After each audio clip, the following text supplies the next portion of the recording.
Hey guys, it is Wednesday, March the 31st, and this is what we cover for today.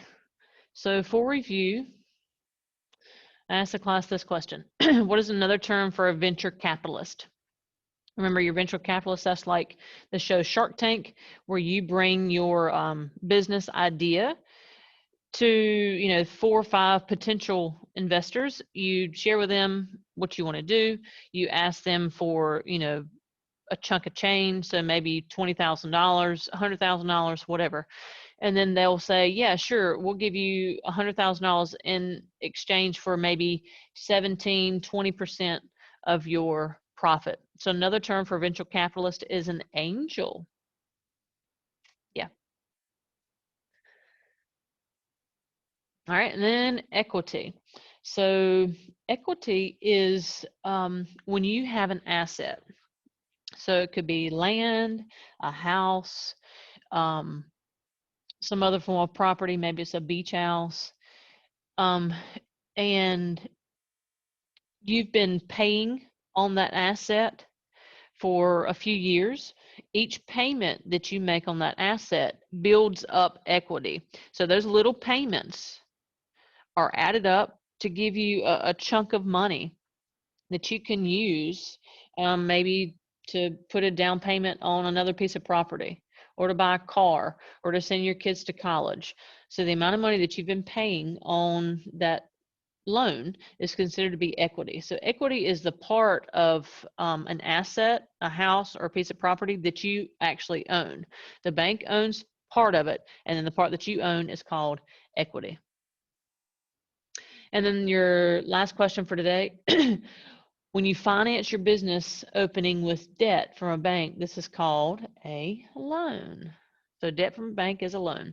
And remember, you want to try to avoid getting a loan from the bank because they charge you interest. Better than putting stuff on a credit card. But just remember, when you get a loan from the bank, if you get $20,000 from the bank, you're going to have to pay the bank in return maybe $25,000. So they're going to charge you interest for borrowing that money from them. That's how banks stay in business.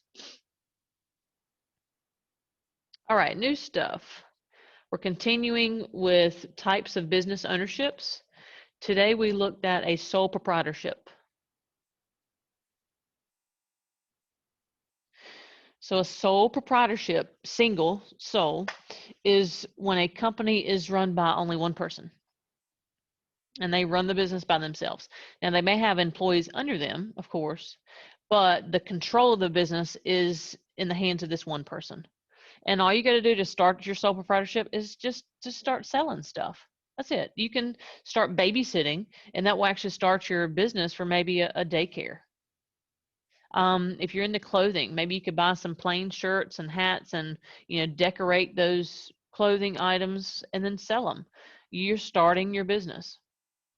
But if you officially want to actually get a business license and do this for a living after you graduate high school, just remember that depending on the state that you live, the way that you form that business may be a little different. But you can go to your local chamber of commerce and they can help you with that. Or you can seek out the SBA, which I've listed here. That's the Small Business Administration. You can go to their website. And these are retired business owners that are actively seeking to help brand new small business owners like yourselves. So if you really want to start your own business, just remember the SBA, the Small Business Administration. Go to their website and they'll help you to get your business up and running. All right, so sole proprietor advantages. All right, so the good things about owning a business by yourself is that it's very easy to start. So characteristic is it's the ease of formation.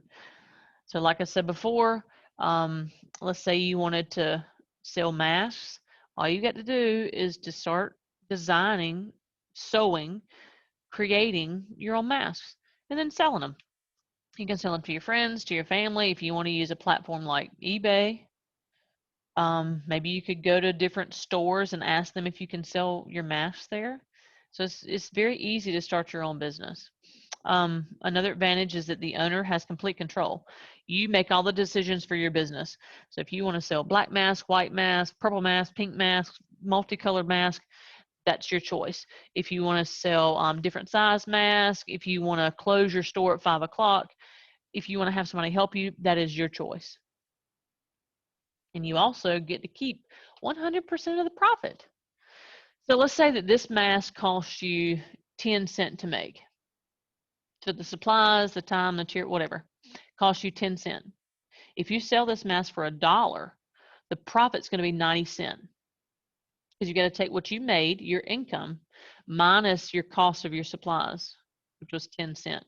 So $1 minus 10 cents is 90 cents. That 90 cents you can put in your pocket. You maintain all of the profit because you're the only owner. Also, with small businesses, you're only taxed once. So throughout the year, you're going to pay taxes just like normal people do. But you're only going to pay taxes on your income only one time a year. That's going to be different if you own a corporation, a big company, but I'll get to that later.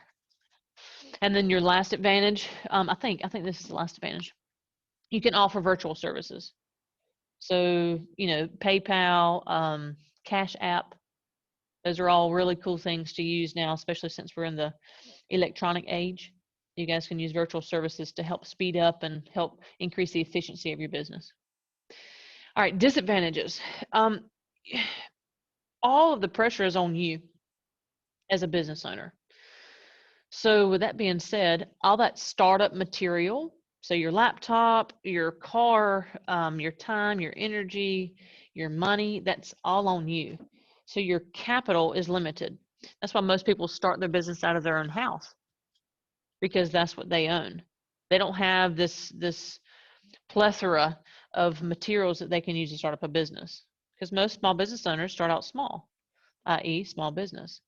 So your capital is limited. You don't have as many resources when you're by yourself. You've got your cash in the bank. Maybe you could get your own personal loan from the bank. Like I said, your own personal equipment, and that's it. The second disadvantage is that the ownership of the business is limited to the owner's lifetime. So if something happens to you making your masks, so if you die or if you get cancer or for some reason, your business fails, it's your business is going to fail with you unless you have somebody buy you out or unless you have children and they actually want to run your business. But normally with a small business, the lifetime of the business is linear to the lifetime of the owner. So if the owner dies, normally so does the business. And then a lot of time with these small companies, they have to outsource. You can't be good at everything. So try to be good at one or two things. And then the other stuff, when customers come in, they say, well, can you do this for me? Can you make me a special mask with my name? If you don't do that, then just send them to another company. That's called outsourcing. So when your company is not qualified to do a job for a customer, you can outsource that work to another company. And then your last disadvantage, let's see, to a sole proprietorship is that all of the responsibility rests on your shoulders. So you have what's called unlimited liability. So a liability, something that you are liable for, is a responsibility. So let's say that you have your own house and all of the responsibility is yours, paying the mortgage payment, cleaning the house, taking care of the kids, taking care of the dog, mowing the yard. That means that you have unlimited liability over your house. So with a sole proprietor, all the responsibility is theirs. And the types of responsibilities or liabilities would be hiring and firing. If a customer breaks a leg on your property, they can sue you. If you've got a driver that was in an accident, your company is responsible for covering those damages. If a toddler swallows a small part of your product, all those things fall on the shoulders of your entrepreneur. And then the last slide, just remember that your business can be terminated by your decision or if you die. Some of your sources for money would be your personal tools and equipment and cash. If somebody wants to give you money, maybe your dad wants to give you $5,000 to get you started, and then you can borrow money from a bank. A fancy term for a bank is a depository. And then some local examples in Rocky Mount of a small business would be like Ann's Donuts and Dynamic Learning. That's a tutoring company downtown Rocky Mount by Miss Tia Lucas. And that's what we covered for today. Be sure you go into Canvas, do your exit ticket, and then continue working on your Wix webpage. In class, we're going to go into more details on how to use Wix. So make sure that you join class and ask any questions while you're working on your webpage.